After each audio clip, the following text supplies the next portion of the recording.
Okay, I want to show you something.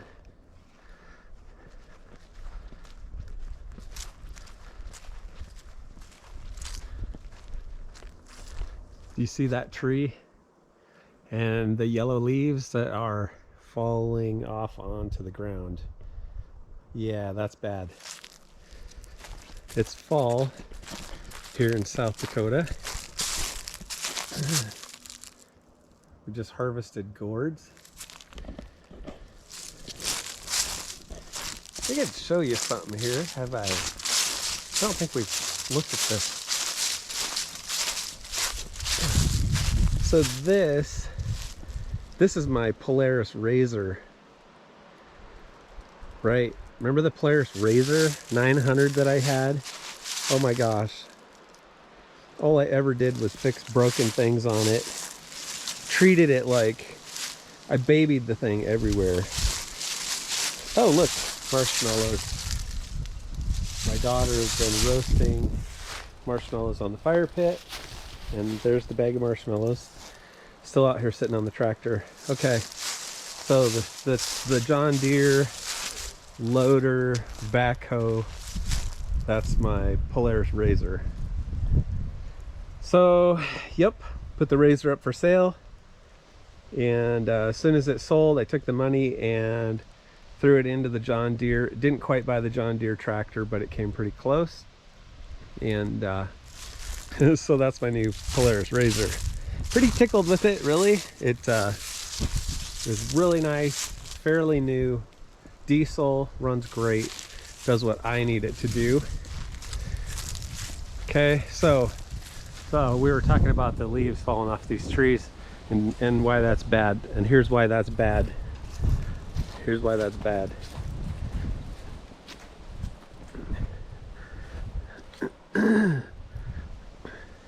That's bad because the garage is not done. Here's the garage.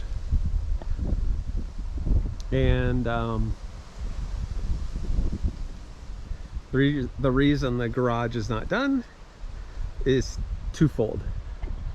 It's my fault, it's Bridger Steel's fault, and then it's my fault.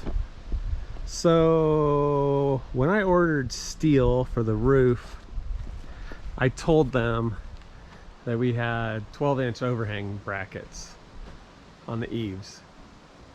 We don't have them on the gable ends, but we have them on the eaves. And they forgot that when they drew up the order, and when I okayed the order, I didn't notice that the length of the steel for the roof was too short. So the steel is laying over in my yard and it's 9 inches too short. So what do? Well, that's a good question.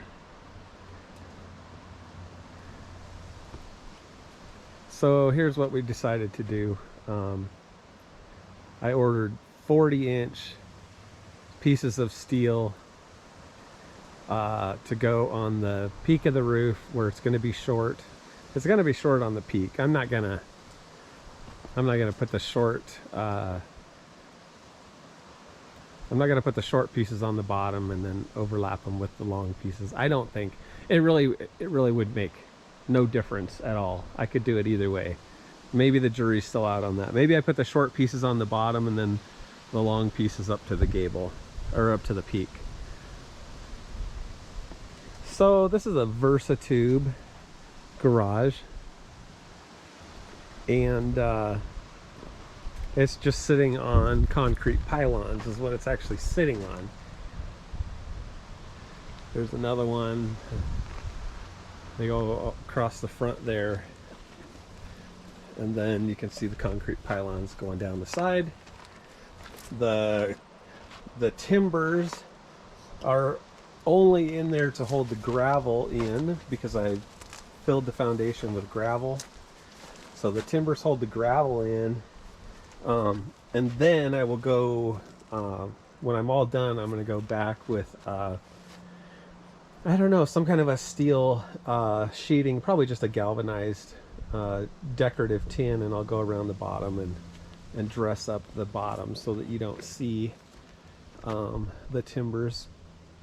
And then this will of course be I got to put landscaping concrete. I'm gonna use the big heavy 2 foot by 3 foot long concrete landscaping blocks to put along the sides here, and then over on the other side too. And then I will fill the driveway part, the ramp up to the garage. I'll fill that up with rock and probably road base. So, oh, okay. So let's point out a couple things. So this is the Versatube 20 by 20 Summit garage. It was meant to have one 16-foot garage door across the front, and it was meant to have a walk-through door on either side of the building.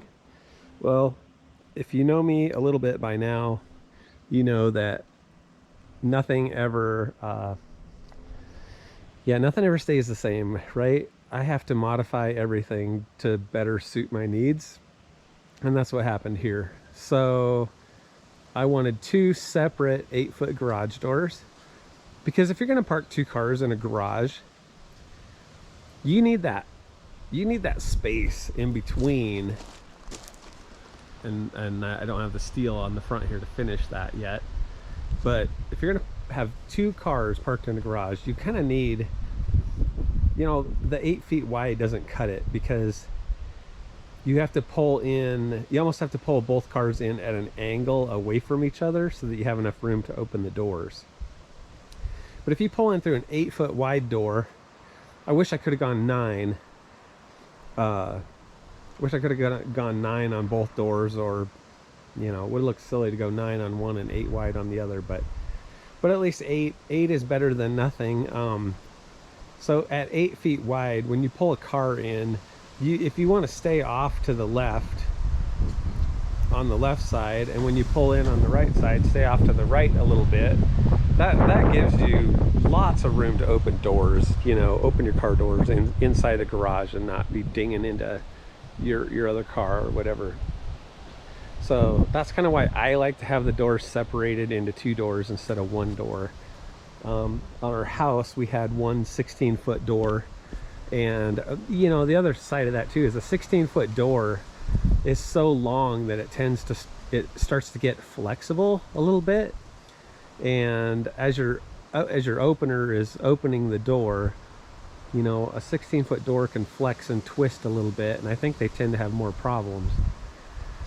So, okay, so that's the story. 2 8x7 garage doors are going on the front, where it was supposed to be just one 16-foot garage door.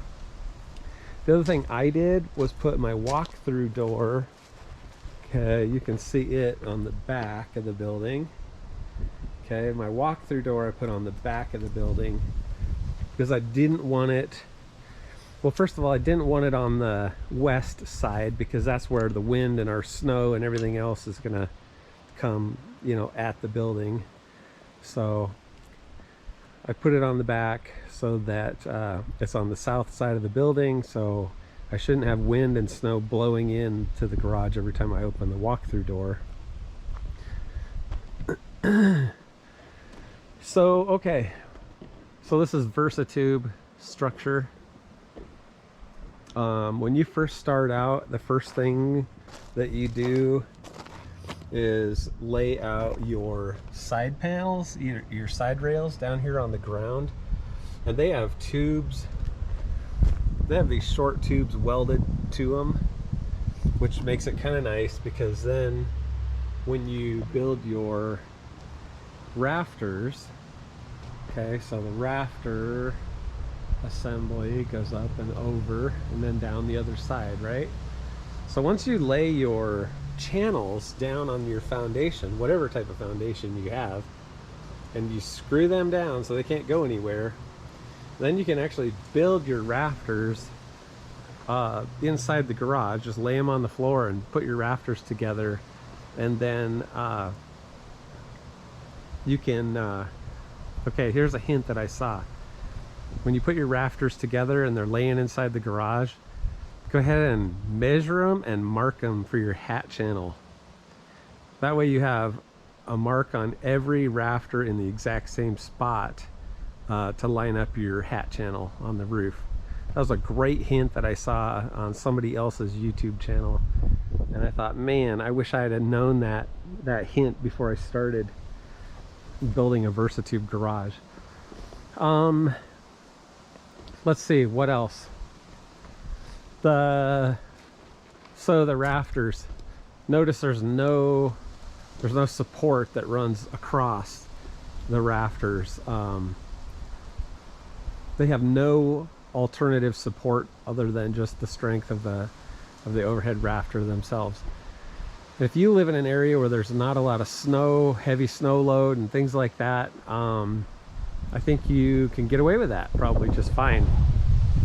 But if you're interested in a Versatube garage, which, you know, I think we had about $3,000 into the frame and about $4,000 into the sheet metal, and then let's say another $1,000 for the foundation. So really you're at $8,000 for a 20 by 20 two-car garage. You know, it's only big enough to park 2 cars in, but still, if you want a garage, you can park 2 cars in and maybe hang a few things on the walls. You know, for $8,000, that's a smoking hot deal.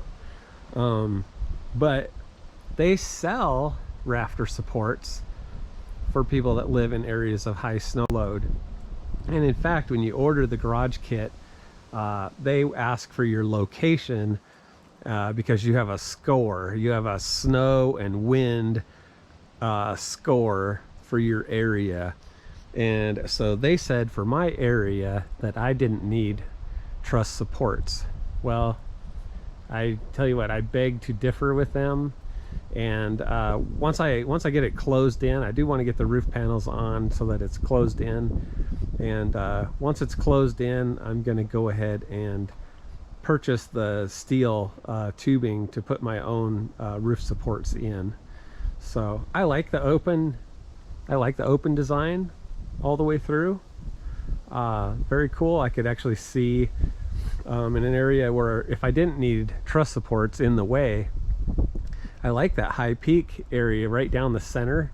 It'd be a cool place to like put the bicycle pulleys in there so that you could, like, you know, it's just a lifting device. It uses pulleys and has mechanical advantage, and you put one hook on each end of your bicycle, like one hook on the handlebars and one hook like on the seat tube or something, and anyhow you can hoist your bicycle up to the ceiling of a garage. And so that'd be perfect here if I didn't have rafter supports in the way, but unfortunately I'm gonna have them in the way.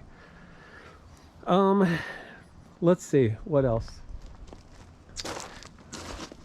The overhang. Let's talk about overhang brackets. So this has been the bane of my existence on this garage. So if you want an eave overhang, which I do, these brackets don't come with the building kit. You got to purchase them yourself. And then if you want the gable end overhangs, okay, that's also extra. You have to purchase all the pieces to build them, and there's no kit. You have to figure out what you need yourself, and then you can buy the individual pieces from Versatube. But they are no help in determining what you might need for gable end overhangs. I spent probably 3 weeks emailing back and forth with Versatube and their engineering department, and finally they just got tired of messing with me and they quit returning my emails. So even though I wanted gable end overhangs, I just got frustrated and decided at this point I'm not going to worry about it. So I have a little idea for the front. Maybe at some point I'll come back and put a little porch roof that sticks out from the front about 4 feet. I don't know, we'll think about that. Okay, so overhang brackets are on, and just remember Versatube does not support them. If you buy them, they don't sell soffit, they don't sell fascia, they don't take care of any of that. Okay, so they'll sell you the brackets, but what you do with them is up to you. Girts. The back wall here has girts. I recommend you use string line for everything on these buildings to keep them straight while you're building them. And then, okay, so let's talk about broom base. So this is called broom base. Okay. And in the book it says, well, that is used to keep your steel lined up and level as you put it on the building. Okay, so what I did, and here's just something that worked good for me, and I didn't learn this until I'd already wasted some material, but so I came in with my broom base and I made these corner pieces. I don't know, there's a seam right there. I need to take a broom and clean the drill shavings off of everything because they will rust. But I made these little 90-degree corners. Okay, I just cut them out. And then what you should do, what worked for me anyhow, this is bothering me, all those shavings in there. So what worked for me then is to go ahead and put these corners on all four corners of your building, and then put your long runs of broom base on. I was gonna say, I couldn't hardly see the seam where it overlaps. Here's where it overlaps because the pieces are only 10-foot pieces. And so anyhow, that's broom base. That's what your steel sits on. Okay, I will have to I'll have to go up here. I'm gonna raise you up. So then I'll go up here and I'll put in J channel to hold my soffit in place. Okay. Okay, so here's something else. If you put broom base on your building, there's nothing on the back wall. The instructions don't tell you to put any girts in down at the bottom of your wall. The first girt run that you put on is this one here, and obviously, you know, it's up, I can't remember, 39 inches or something like that. Oh no, it's got to be more than that because they're 8-foot walls, and it's pretty much in the middle of that, so it's about 4 feet up from the bottom. Okay, so these are called girts. These are your supports. Okay, and then the next one up by the roof. Okay, those are your back wall supports. They're 1.5-inch diameter tubing. The trusses are 2 by 3-inch tubing, and then these supports are 2 by 2-inch square tubing. It's all steel, galvanized. Okay, so anyhow, my point down here is that there was no support on the bottom to screw broom base into. Okay, so because I screwed all the plans over by putting 2 garage doors on the front and putting my walk-through door in the back, it used up a bunch of pieces that I really couldn't afford to use, and so I had to order some more steel to finish the framing on the front. So then that left me these leftover pieces of tubing here, and I just welded a bracket to them and then screwed them in, and that gives me a 2 by 2-inch channel on the back, on the bottom, to screw the broom base to. There's no other way to do that. I mean, you have to put something there. Okay, so anyhow, so I don't have it. I don't have one here yet. I don't have one there, so I got to cut a couple more pieces and bracket them in there, or tack weld them in. Okay, broom base is supposed to be attached every 12 inches. So you really need a structural support. If you look at the way it's made, move the camera here. So if you look at the way Broom Base is made, the bottom is hollow, okay? And they actually say, well, you could, in some cases, they say you could screw a piece of wood to your bottom tubing, and then, but still your screw flange is this flat flange on the top. So even if you put a backer piece of wood to fill up that hollow space in there, you still have to screw it with the screw flange, because that's meant to hide your screws, because when your siding goes on, it covers up the screw heads and nobody sees them. Okay, so you still have to put a support in here just because of the way Broom Base is made. Okay, then we can talk about the, so here, okay, here's the frame. This is kind of hard to see for the walk-through door, but it's right here. That's the header. Okay, and then the side frame here. And I'll put a piece of foam down on the bottom, on the wood there, just a I can't remember what you call it, but anyhow, I'll put some foam down there so that when I set the door in, it'll sit on that foam and seal that off. Okay, so that's got to go on, then the door can go in. So these are called nailing tubes. Okay, I'm gonna try to show you these. It's an 1.5 inch square steel tube, galvanized, and it's got these pre-punched holes in it. And if you set them up here, okay, I'm just gonna show you this. I'll just hold it up. Okay, so if I set it up here, it's basically the right height.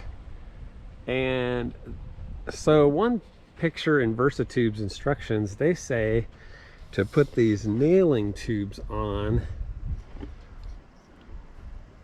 and then put your door in, but I don't know about that. I'm not sure about that, because some of their instructions show these, and then other Versatube sanctioned videos, they don't use them. So some people use them, some people don't use them. So I think what I'm going to do is go ahead and set my door in here first without them and see what that looks like, and then I'll come back and see, and maybe that'll tell me if there's a reason I need to put these nailing tubes on there. You don't nail anything to a steel building anyhow. Everything gets screwed on. So I mean, call them screw tubes, because sometimes you feel like Versatube has screwed you over really well. That was the first corner I did with the Broom Base, and I don't know. I screwed up. I boxed. I'll show you. I boxed the end, and I boxed it too short. I don't know why. I thought I was going to cut more of the base tubing out for the door opening. So you know what I got to do? I got to cut. I'll probably cut about 3 inches of the end of that off where I boxed the end, and then I'll make a new piece that's about whatever 8 inches long, and I'll cut it and box the end of it and just overlap it on there. So, you know, every day is a screw up. For every maybe 2 things that you do right, you screw up something, it seems like. At least I do. Okay.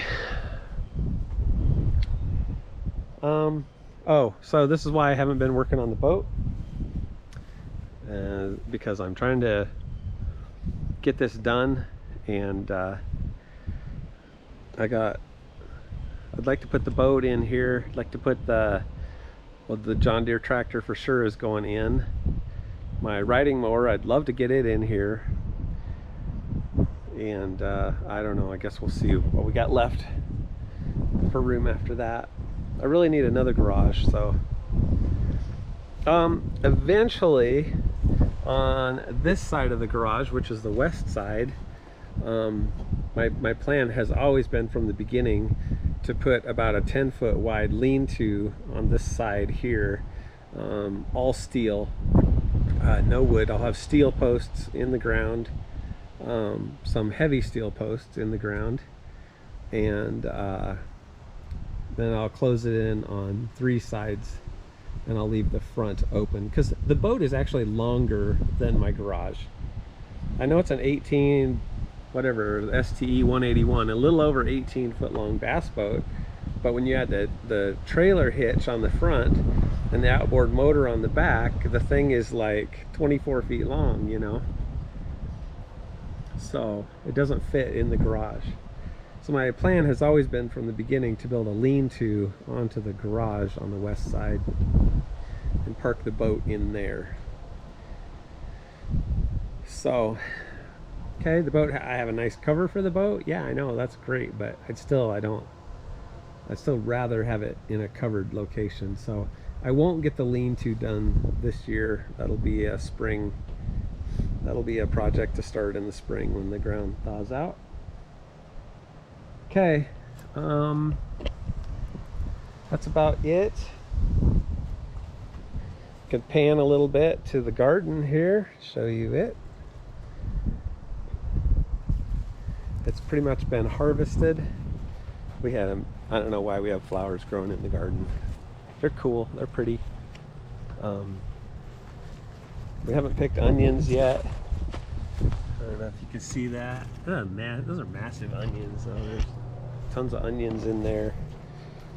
Peppers. Still got peppers on the vine there that need to be picked. There it is, right there. Pumpkins. Okay, anyhow.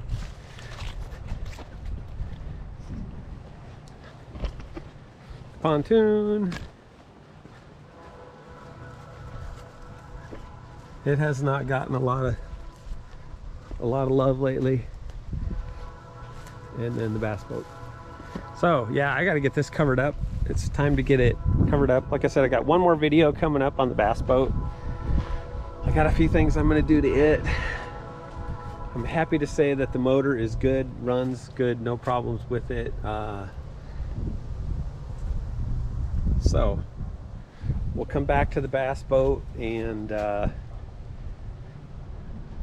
got battery chargers to put on, and I'm going to do an external plug that powers all of the battery chargers at one time. So stay tuned for that. Okay. How are we going to close this out? Does that work? Good? Are you good? Are you happy?